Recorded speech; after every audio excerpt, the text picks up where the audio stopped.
Hello everyone.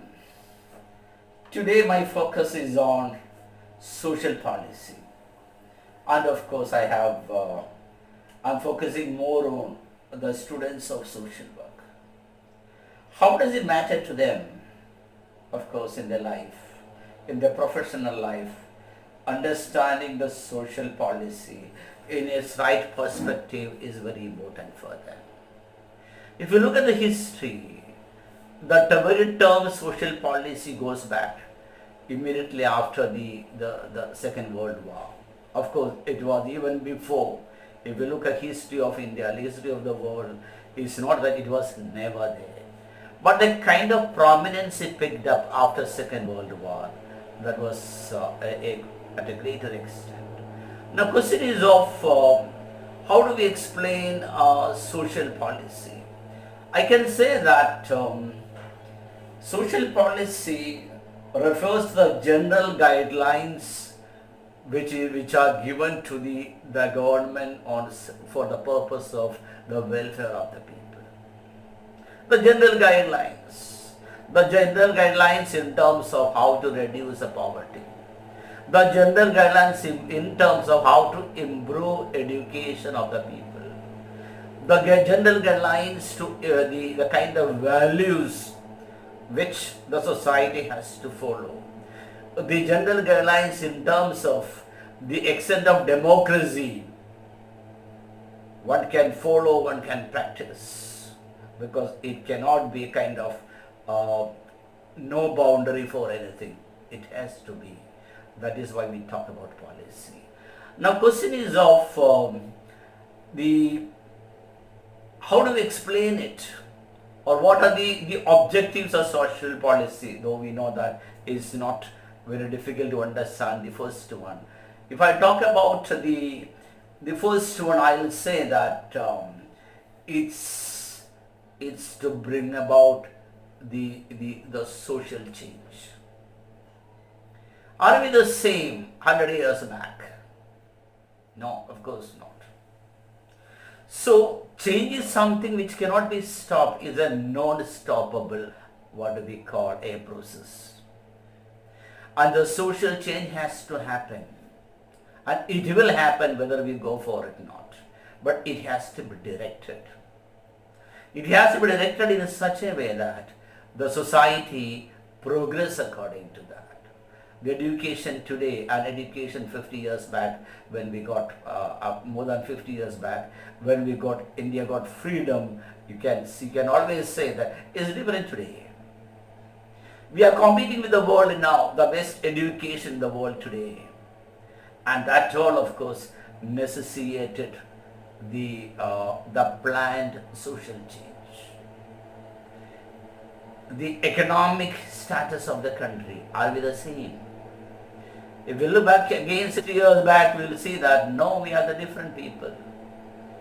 We are from a poor country, we are one of the top developing country in the world today.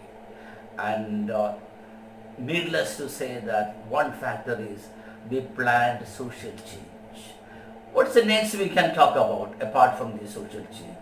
We can say that the minimization of suffering and the maximization of welfare of the people. Minimization of suffering, who has suffered? If we look at the data of India, we can see that a good chunk of the people are in poverty. And this poverty is to be reduced. If you look at the general strata of society, we have the poor people, we have rich people, and there is one class in between, and that's what we call it as the middle class. Again, within that, lower middle class and upper middle class. So we have to cater to all sections of the society. That is why the social strategy, the social policy has to be in terms of the minimization of sufferings and maximization of the welfare. Now, question is it enough? We have to look at the other aspect also. Yes, the quality of the people are changing. Now, question is now, shouldn't we keep on striving or keep on putting efforts to improve the quality of the life? And quality of the life to begin with the quality of education. As I already said that the quality of education today is much, much better than 60 years back. Forget about 60 years back, even 10 years back. So things are changing very fast now. And so question is, there are the change is irrespective. The change has to happen, and the change has to bring improvement of the people. Now, question arises now: who are the people? Who are the agencies? Who are the factors? Which are the factors which bring in this the shaping the social policy of any government? To begin with, of course, I can say that the government itself. Because the government is a representative body. When it comes to the central government, of course, we have a parliament there, that of Lok Sabha and Rajya Sabha. When it comes to the question of the state, we have legislative assembly, and some states, of course, legislative council also. These are all representative bodies of the people. They are expected to be well educated, well experienced people.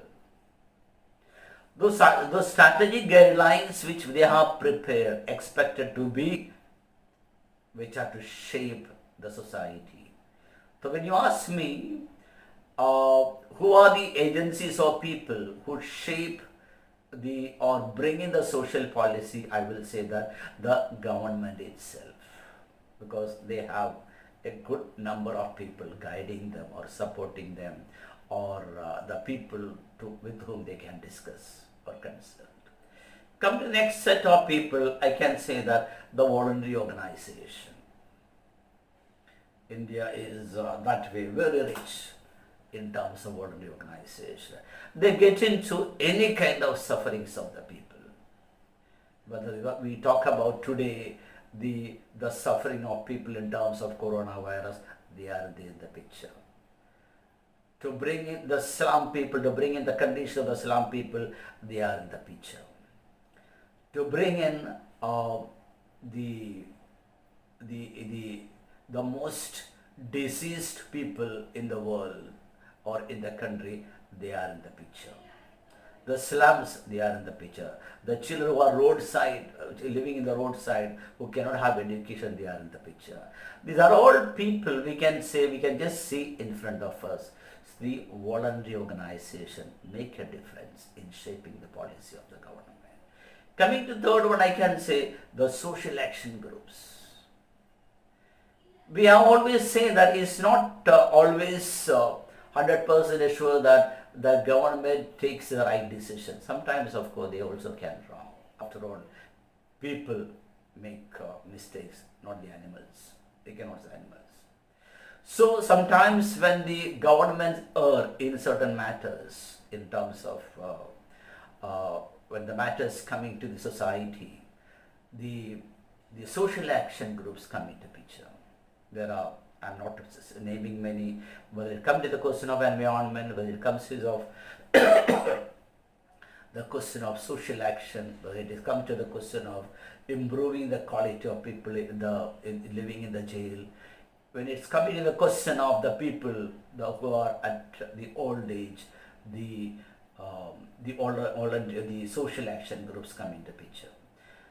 What about the laws and codes? We know that whether the people or political parties, finally they knock at the door of the court. Whether it is against the rules, regulations, governments, anything and everything, of course, they finally knock at the door. Well, we have seen that there are many court orders. Another question comes to us, do we have problems in bringing that policy in terms of implementation? We have problems. Yeah. What is the most important problem to me, according to me, is the lack of political will. Lot of promises are being made by different governments, but later to bring it to implementation, they have a very strong lack of political will. Why they have to do so? We know that. But all electorates they have to satisfy, whether they belong to their own party or the opposition groups. And so they have to think twice, they have to think thrice. Of course, if it's the government of aligned parties, different parties, a coalition, then when one party takes a decision, of course, very many a time the other party opposes it. And it goes on. We know that there are several governments, we took lot of policy announcements, but they never happened even at the time of the completion of their period, that means 5 years. So lack of political will. Coming to the next one, I can say that the prevalence of coalition of governments. There was a time, I hope you will not take in the other side, otherwise I'm not talking about any in terms of any political party. Many a times the coalition government itself may create a big hurdle in policy implementation, because they have to cater to their own respective group, their respective minority or majority, whatever particular location. So they will bring obstacle to the very policy which they had supported earlier at the time of the election. So coalition brings a difference over here. And now today we know that there are many governments which are being formed with totally opposite political ideas. And when we talk about totally opposite political ideals means bringing certain policies to bring to its implementation, there will be naturally very strong objections to that. And of course, the result is those policies will never be implemented. Coming to the next one, that is functional constraints. The financial constraints. Big policies are there, but do we have the money for that? Many times we offer big amount of subsidies, big amount of loans, big amount of free amount to be given to the people, but then hardly, when it comes to the question of actually doing it, never happens, because promises are always, many a times, is hollow. There is no money to support that. The financial constraint. And sometimes, of course, we know that when we plan for certain projects, for example 1000 crore, and the actual implementation, it may go to 1500 crores, 2000 crores. So when we spend those 2000 crores, what is the problem is somewhere else it is affecting. Some other implementation is not happening. So financial constraints is one problem in policy implementation. Coming to the next one, that is red tapeism. Red tapeism. The files never move. The decisions are taken. But it goes from one table to another, it keeps on going and going. And when the certain period is already specified over there, this particular policy has to be implemented. It has to reach the ground, the root level. Doesn't happen because the files are keep on moving and moving. Coming to the next one, that is the erosion of moral values. When it comes to we know that when it comes to the question of example like talaq, the triple talaq, when it comes to certain religious matters, there are certain things certain about the issues of the women. We saw that we couldn't muster enough support to bring the improvement of the people, to eradicate the pain of the people, because lot of erosion of social values have already taken place. Coming to the next one, I can say that the absence of training. Lot of measures are being planned, lot of policies are being worked out. Then do we have sufficient people who are good at, who are being trained to implement it? When it comes to the question of projects, when it comes of the road, when it comes to the question of bringing high education, the best education in the country, the question is of do we have, are we able to give this sufficient training to those people? Again, another major issue. Another major challenge to implement the policy, to bring in the condition of the people over there. Now question is of lack of people's participation. Because always we take a stand that a particular government is being elected to bring the change in the society, which includes me, that's the responsibility of the government. I hardly have any role in that. I enjoy my life. I get my salary or I get my income from my business. I enjoy. I feel that I got nothing to do with it. Of course, there are exceptions. We have seen that with the question of flood, with the question of epidemics, people want the organization to come into picture. But what level, what extent? The general public is coming into picture, very few. There are good Samaritans everywhere, but that's not sufficient enough. If all people come forward, and that with financial support, I'm sure the country can go faster in terms of bring the prosperity to the country. Coming to the next one, I can say that the mismatch between the social needs and the perceived needs of the people. There is mismatch. The actual social need is different, and the government may feel something else has to be the priority. They spend money on that, and over here, the other area of, for example, again I'm taking the example of poverty. Why is certain amount of people and good amount of people still in poverty?